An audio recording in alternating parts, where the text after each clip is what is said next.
Dulu ya, Mas Dika, ada 36 tuntutan, 36 lembar begitu yang dibacakan pada saat sidang kemarin. Apa saja intinya?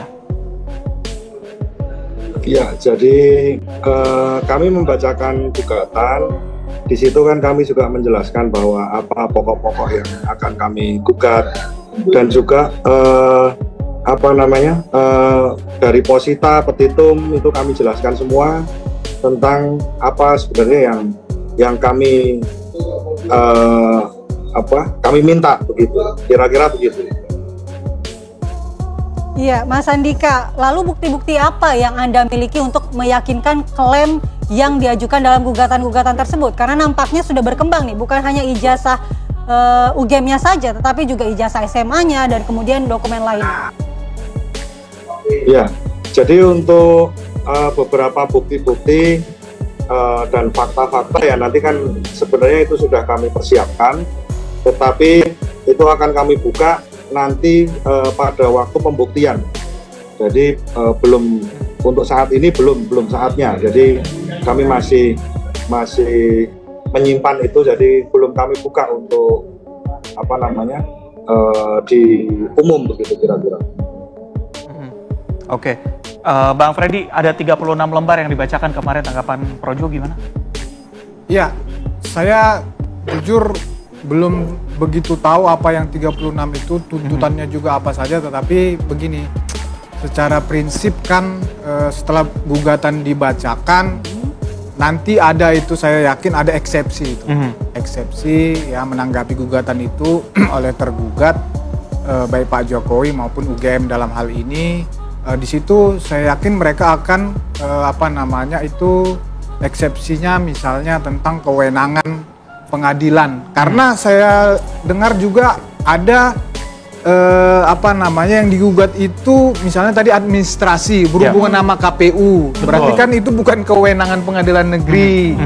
Nah, jadi saya yakin akan ada kompetensi relatif di situ, kompetensi absolut. Kemudian juga saya yakin akan dieksepsi juga tentang kapasitas hukum orang ini, legal standingnya apa, ya. Jadi apa sih sebetulnya hubungan kerugian para penggugat ini dengan Pak Jokowi, kan begitu, kerugian mereka ini kan gugatan pribadi perdata, privatnya apa sih secara pribadi, kerugian mereka ini apa, kemudian hubungannya dengan Pak Jokowi apa kan gitu. Nah ini kan nanti akan dieksepsi sebelum masuk materi pokok perkara sebetulnya. Baik, langsung kita tanyain aja Bang. Jadi begini ya, memang perdata itu kan memang mengatur antar perorangan ya, tetapi dalam perkara ini itu prinsipal kami yaitu Dr. Muhammad Taufik itu merasakan bahwa ya memang dalam kepemimpinan Pak Jokowi selama menjadi presiden dan lain sebagainya, khususnya dalam perkara ini itu memang merasa dirugikan. Yang pertama itu dirugikannya adalah ya kaitannya dengan sistem tata kelola politik, sistem tata kelola kenegaraan dan lain sebagainya, dan itu kan dirasakan oleh semua masyarakat di Indonesia. Jadi siapapun kalau menurut kami itu ya berhak untuk melayangkan gugatan, kira-kira kan begitu. Terus yang kedua tentang masalah eksepsi ya. Jadi eksepsi ini boleh nanti akan diajukan, dan kami pun juga sudah siap dengan beberapa strategi yang kira-kira nanti seandainya eksepsi itu akan dimunculkan gitu. Tetapi yang tidak boleh dilupakan bahwa dalam kaitannya perkara ini itu kan sebenarnya sudah lama. Perkara ini kan sebenarnya sudah berulang kali terus disuarakan kan begitu. Jadi sebenarnya yang kemarin juga dari Pak Jokowi, dari beberapa pendukungnya itu juga bilang bahwa nanti akan dibuka di pengadilan. Nah ini harapannya kan nanti kita bisa masuk ke pokok perkara dan membuktikan itu semua. Dan harapan kami juga Pak Jokowi menunjukkan ijazah aslinya di persidangan. Ya dalam perkara ini bukan hanya sebatas gugatan perdata biasa, karena kami memang sudah tahu bahwa ini nanti akan berjalannya akan seperti ini, itu sudah masuk dalam prediksi-prediksi kami gitu. Jadi ketika nanti pun seandainya akan dieksepsi dan lain sebagainya, kami juga sudah siap, kami sudah menyiapkan strategi-strategi lain. Kira-kira begitu. Tapi Mas Andika, ini kan harus ada hubungan kausalitas, kerugian apa yang ditimbulkan, kerugiannya material atau imaterial, apakah itu juga sudah siap untuk dibuktikan? Kalau untuk kerugian material, kerugian imaterial, tadi yang seperti saya sampaikan di depan, bahwa prinsipal kami, Dr. Muhammad Taufik, itu adalah seorang akademisi juga sebagai seorang dosen. Beliau merasa bahwa kaitannya dengan Pak Jokowi yang menjabat sebagai pejabat publik dan bahkan menjadi presiden selama 2 periode penuh ya, ini kan menimbulkan kerugian bagi masyarakat, dan juga itu ya salah satunya dari masyarakat itu kan dari prinsipal kami juga merasakan kerugian itu gitu. Jadi kalau kerugian secara material jelas bahwa untuk kerugian seperti contohnya yang kami sampaikan dalam petitum dan posita kami, bahwa utang negara ini kan sudah melonjak dari 2.000 triliun sampai akhir periode kemarin kan menjadi 8.000 triliun. Nah itu kan salah satunya bahwa masyarakat semuanya kan menanggung. Tetapi saya sedikit koreksi juga kaitannya dengan kurs mata uang rupiah itu tidak masuk dalam materi gugatan kami, tetapi itu adalah materi dari gugatan dari Insinyur Kamardin yang akan sudah disidangkan di PN Sleman hari ini nanti rencana.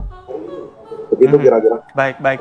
Jadi di dalam dunia peradilan kita ini, ya di dalam dunia menggugat-gugat ini harus dibedakan ya. Jadi kebijakan pribadi Pak Jokowi. Nah ini kan saya lihat semua ini campur aduk. Kalau di dalam gugatan perdata obscurable nggak jelas ini. Ya kacau balau lah semua kan begitu. Memang di dalam gugatan perdata kita kenal ada namanya perbuatan melawan hukum kepada penguasa. Ya tetapi sekali lagi ya, pertama memang yang biasa melakukan itu gugatan perbuatan hukum pada penguasa kalau nggak LSM atau LBH yang udah biasa bergerak di situ, bukan pribadi-pribadi juga. Jadi sekali lagi legal standingnya mereka ini apa, itu yang pertama. Nah kalau gugatan yang digugat tadi ijazah, tadi Prof udah jelasin, kemudian ini dipaparkan negara kerugian secara materialnya, perekonomiannya, ya itu kan nggak nyambung. Nah kalau masalah gugatan rekonvensi sebetulnya menarik, tapi itu kan misalnya tadi di dalam perdata yang benar-benar sesama perdata gitu, pribadi-pribadi. Lah ini misalnya itu masalah strategi pengacara, strategi ini kalau mau digugat balik. Mohon maaf, apa sih yang mau digugat balik dari orang-orang ini? Apakah hanya, itu kan dihitung apakah hanya menghabiskan energi, ya? Atau memang secara materi... Kenyataannya ini sudah menghabiskan energi, Mas. Bukan. Ini udah berbulan-bulan. Bukan, maksudnya ini kan tergugat. Udah dikatakan merugikan negara, masyarakat sekian ratus triliun. Nah kemudian mau digugat balik. Kalau perdata itu prinsipnya, kalau mengganti kerugian itu, kalau tidak bisa mengganti kerugian, kemudian kan hartanya harus disita. Nanti kan dibangun lagi framing, wah ini Jokowi akan memiskinkan rakyatnya, kan gitu lagi nih, ini panjang gak ada ujung. Karena akan disita itu semua kan, aset-asetnya ini. Kalau prinsip gugatan rekonvensi kan begitu Prof ya, untuk membayar kerugian itu. Nah jadi ya, boleh saja secara hukum boleh gugat balik ya. Tapi kan harus dihitung lah, harus dihitung manfaatnya apa sih sebetulnya nanti kalau misalnya gugatan rekonvensi. Kemarin kami juga dalam persidangan itu memang betul, jadi ada memang beberapa teman dari Pak Jokowi kan mengajukan gugatan intervensi. Tetapi yang perlu digarisbawahi di sini adalah kemarin itu baru dalam fase permohonan. Dan besok kami akan menanggapi tentang kaitannya dengan permohonan tersebut. Nah, kemudian nantinya majelis hakim akan memutuskan bahwa apakah para penggugat intervensi ini, para intervenien ini akan diterima sebagai para pihak, kan begitu. Jadi ini juga belum tentu nanti para pihak yang melakukan intervensi ini akan diterima, kan begitu. Juga tadi yang seharusnya digarisbawahi juga bahwa para pihak intervenien ini kan harus mewakili siapa, kedudukan hukumnya apa, kepentingannya apa, dan lain sebagainya.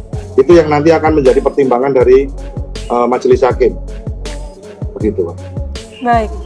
Mas Andika, dari klien Anda sendiri sebenarnya harapan terhadap putusan hakim nantinya seperti apa? Ya, jadi kalau harapan dari klien kami, tadi saya sependapat dengan apa yang disampaikan oleh Prof. Suparji, bahwa sebenarnya ini adalah tentang kejujuran, tentang menepati janji. Jadi ketika Pak Jokowi dulu pernah bilang bahwa akan menunjukkan ijazahnya apabila diminta di pengadilan. Nah, kita menghormati bahwa pengadilan ini adalah tempat yang terbaik, tempat yang seadil-adilnya kita meminta keadilan. Begitu. Jadi kalau di Indonesia ini adalah negara hukum, maka dari itu pengadilan ini adalah tempat yang kita untuk mencari keadilan. Jadi seandainya Pak Jokowi berkenan untuk menunjukkan ijazahnya di situ, ya tentunya kan kita juga sebagai masyarakat, sebagai warga negara itu kan menghormati, dan itu juga akan menunjukkan bahwa Pak Jokowi betul-betul menghormati hukum yang berlaku di Indonesia. Tetapi juga harus diingat bahwa ijazah itu hanya salah satu bukti bahwa beliau pernah sekolah dan selesai di Universitas Kehutanan di UGM ya. Tetapi yang juga kami ingin membuktikan bahwa dalam memperoleh ijazah itu juga melalui cara-cara yang sah, cara-cara yang benar. Jadi ini juga merupakan gambaran ya bagi masyarakat di Indonesia bahwa ijazah ini kan penting. Begitu kira-kira. Oke. Lihat, saya baca juga di media ada gugatan intervensi. Ya, malah mereka masuk sebagai penggugat. Ya, karena mereka merasa kepentingan hukumnya sebagai sesama alumni pertama, kalau nanti pengadilan ini memutuskan ijazah Pak Jokowi itu katakanlah tidak benar, ya menurut pengadilan, kan mereka juga dirugikan karena ijazahnya sama. Jadi mereka masuk sebagai penggugat intervensi, tetapi saya lihat kepentingan hukumnya justru menguntungkan Pak Jokowi di sini. Ya, jadi melalui ijazah mereka itu saja sebetulnya ya yang pada saat menunjukkan kepentingan hukum mereka itu, nah dari situ saja sebetulnya kan sudah bisa dilihat ya. Nah, nanti Pak Jokowi juga seperti kata Prof tadi ya juga punya kepentingan walaupun penggugat yang mendalilkan dia yang membuktikan, tetapi secara kepentingan juga dia akan bisa menunjukkan di hadapan hakim, di hadapan para pihak mengenai ijazah itu. Itu juga bisa dipakai momentum itu nanti untuk sekaligus menunjukkan kepada publik bahwa seperti pernyataan Pak Jokowi, kalau nanti memang diminta di persidangan, kita akan menunjukkan. Jadi kemungkinan itu bisa terjadi. Berarti akan ditunjukkan ya? Saya percaya Pak Jokowi akan menunjukkan di hadapan persidangan ijazahnya. Tapi keyakinan apa sih yang mendasari misalnya nih Projo sendiri bahwa ijazah ini sah? Loh, pertama yang paling hakiki, paling sah segalanya ya UGM. UGM sudah berulang-ulang menyatakan. Kemudian apalagi sih Bareskrim sudah. Kemudian kita mau nggak percaya lagi kepada lembaga-lembaga negara, KPU segala macam. Terus kita mau percaya apa kepada negara ini gitu loh. Jadi publik juga harus dicerahkan, harus dikasih narasi-narasi yang benar lah. Jadi apa yang harus kita pegang di dalam kehidupan berbangsa dan negara ini? Hanya cuman omon-omon, kemudian kita bilang ijazahmu palsu, ayo buktikan. Lah, ini kan sudah melalui proses yang panjang. Nanti S1-nya udah ditunjukkan, sudah dibilang asli, SMA-nya nanti turun lagi sampai ke SD. Sekarang nuntut lagi KTP-mu, kan begitu. Kartu keluargamu tunjukin semua. Tapi yang lucunya kenapa ini diberlakukan hanya untuk Pak Jokowi? Ayo dong yang lain-lain gitu loh. Oke.